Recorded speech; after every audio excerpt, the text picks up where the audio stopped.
Assalamualaikum warahmatullahi wabarakatuh. Waalaikumsalam warahmatullahi wabarakatuh. Welcome to Kompas Podcast. Tempatnya berbagi cerita inspiratif, Edukatif. dan komunikatif. Ini kali pertama kita ya di Kompas Podcast. Perkenalkan, aku Nurlaila, siswi kelas 11 IPA 2 SMA Muhammadiyah 3 Jember. Di podcast kali ini, aku nggak sendirian di Kompas Friends karena aku ditemani oleh salah satu member Kompas Podcast. Kalian penasaran kan? Sama, aku juga. Jadi ini dia. Hai, perkenalkan, aku Dava Maulana dari kelas 11 IPA 1. Pagi ini kita berdua bakal sharing-sharing bareng kalian di Kompas Friends. Halo Dava. Halo Nur. Gimana nih kabarnya? Alhamdulillah baik. By the way, kita sama-sama dari satu sekolah. Oh iya, meski kita satu sekolah nih Dav, kita jarang ketemu ya. Mungkin karena beda kelas jadi jarang ngobrol.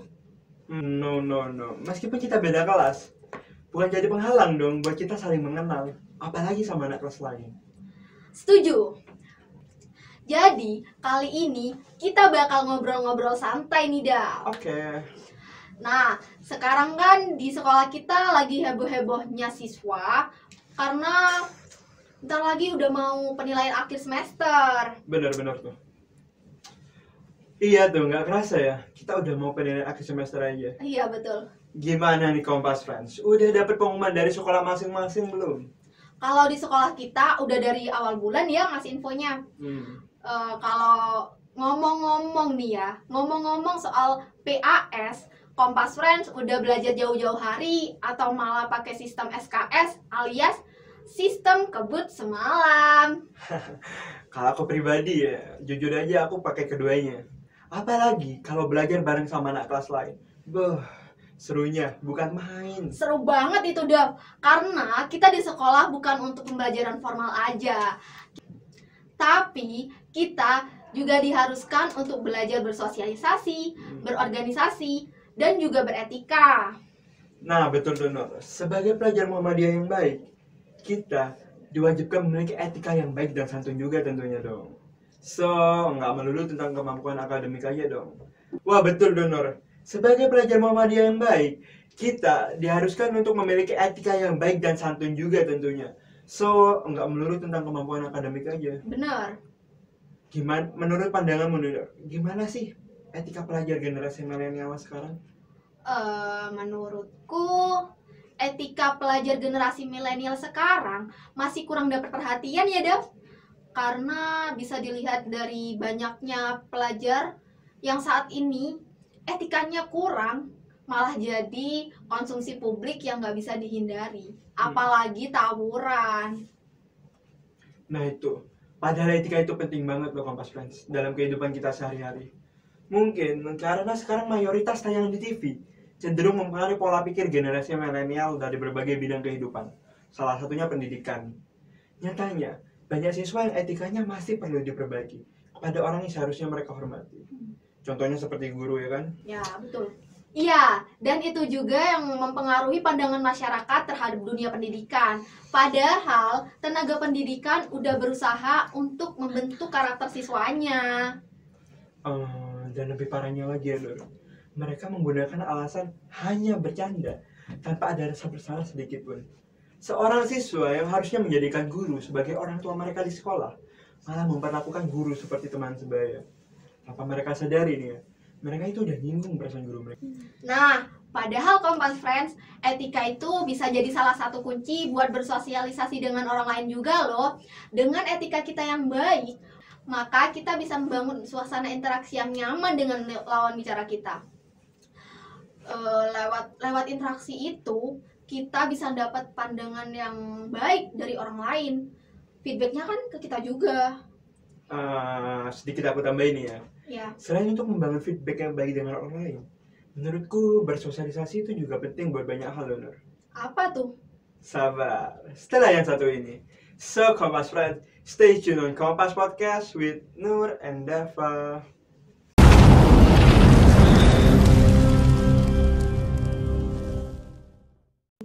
Halo, masih di Kompas Podcast with Nur and Dava. Hai, saatnya menjawab rasa penasaran aku dan Kompas Friends tentang apa sih pentingnya bersosialisasi selain untuk mendapat feedback yang baik dari lawan bicara kita. Nah, jadi aku ngasih tahu nih ya. Selain untuk membangun feedback yang baik dengan orang lain, bersosialisasi itu juga dapat menumbuhkan sifat kepemimpinan dalam diri kita. Kenapa bisa gitu, Dav? Loh iya dong, semisal kita bergabung dalam sebuah organisasi nih, dan kita dipilih sebagai pemimpin di organisasi itu, kita harus bisa beretika dan memiliki kemampuan bersosialisasi yang baik. Menurutku nih ya, seorang pemimpin itu harus mampu menyampaikan ide-ide barunya, baik dari lisan ataupun tulisan. Nah, dari kemampuan itu, kita bisa mengarahkan anggota-anggota kita untuk mempererat kerjasama dan menciptakan suasana yang harmonis di dalam organisasi itu. Tapi jadi seorang pemimpin itu gak gampang juga kan, Dav? Tanggung jawabnya juga besar loh. Kalau gitu sih emang nggak bisa dipungkiri lagi ya. Emang kurang tepat juga sih kalau dibilang resiko. Kalau kewajiban? Nah itu kewajiban. Tapi kesampingkan dulu hal itu. Menjadi pemimpin itu cocok banget buat kalian para pencinta tantangan. Karena di setiap organisasi itu pasti akan ada aja masalah yang datang. Disitulah mental seorang pemimpin diuji. Apalagi sebagai seorang pemimpin, kita harus mampu menguasai hati para anggota-anggota kita di tengah-tengah permasalahan itu. Oh iya nih Nur, ngomong-ngomong soal pemimpin, kamu ini ketua kelas kan? Kamu tahu aja ternyata. Ya tahu dong. Soalnya dari yang aku lihat ya, kamu ini tipe orang yang extrovert.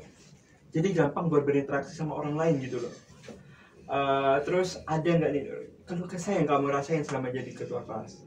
Kebetulan aku udah jadi ketua kelas sejak kelas 10, pas awal pandemi itu ya. Iya.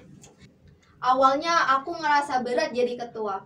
Apalagi waktu itu kita kan sekolahnya online ya. Iya, betul. Bahkan ada satu waktu di mana aku mikir, aku nih gak bisa ngelanjutin jadi ketua kelas. Karena mentalku waktu itu belum bener-bener kuat buat jadi seorang pemimpin. Aku dituntut buat nyelesain masalah kelas lewat medsos. Dan aku sempet nyalain diri aku sendiri tentang masalah-masalah yang gak bisa aku atasin. Tapi untungnya support dari teman-teman kelas buat aku jadi bangkit dan mulai mengasah kemampuan leadershipku lagi. Keren ya kamu Nur. Iya. Nah, Kompas Friends, dari pengalaman Nur ini, kita juga bisa mengambil pelajaran loh, bahwa dukungan dari orang lain juga mengambil peran penting dalam membangun mental atau kepemimpinan seseorang. Seperti yang tadi aku bilang, bersosialisasi itu juga penting buat berorganisasi. Kamu kan udah berpengalaman nih Nur, jadi ketua kelas selama 2 periode nih. Iya, betul. Menurutmu apa aja sih yang harus dimiliki seorang pemimpin itu? Sebagai seorang pemimpin, kita harus memiliki rasa bertanggung jawab, jujur, pintar mengatur waktu untuk diri sendiri dan orang lain, serta rela berkorban dan memiliki prinsip yang teguh. Menurutku, semua orang punya peluang kok buat jadi seorang pemimpin, gak melulu tentang siapa yang paling menonjol. Jadi aku tambahin dikit ya.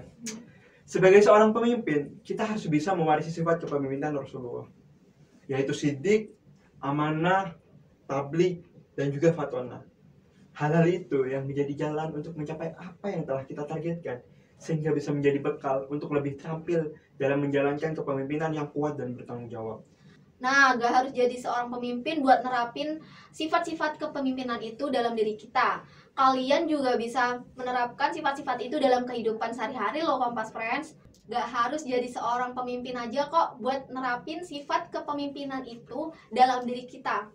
Kalian juga bisa menerapkan sifat-sifat itu dalam kehidupan sehari-hari nih, Kompas Friends. Kalau kita melatih sifat kepemimpinan dari dini, jadinya agak kaget semisal kita nantinya jadi seorang pemimpin. Betul tuh, siapa tahu ya kan, salah satu dari kita atau kalian nih Kompas Friends menjadi seorang CEO di suatu perusahaan, atau bahkan menjadi pemimpin nomor 1 di negara ini. Presiden kan? Ya itu tahu. Oke, gak berasa ya waktu kita udah kelewat lama. Jadi sekian sharing session kali ini. Semoga podcast ini bisa menginspirasi kita menjadi sosok pemimpin yang berkompeten. We believe that the rise of Muhammadiyah millennial generation future leaders could lecture in adversity, building the miracles. Jangan lupa sertakan like, subscribe, and share ke teman kalian, serta nyalain notifikasinya supaya nggak ketinggalan update konten-konten inspiratif, edukatif, dan komunikatif dari Kompas Podcast. See you, Kompas Friends. Wassalamualaikum Warahmatullahi wabarakatuh. wabarakatuh.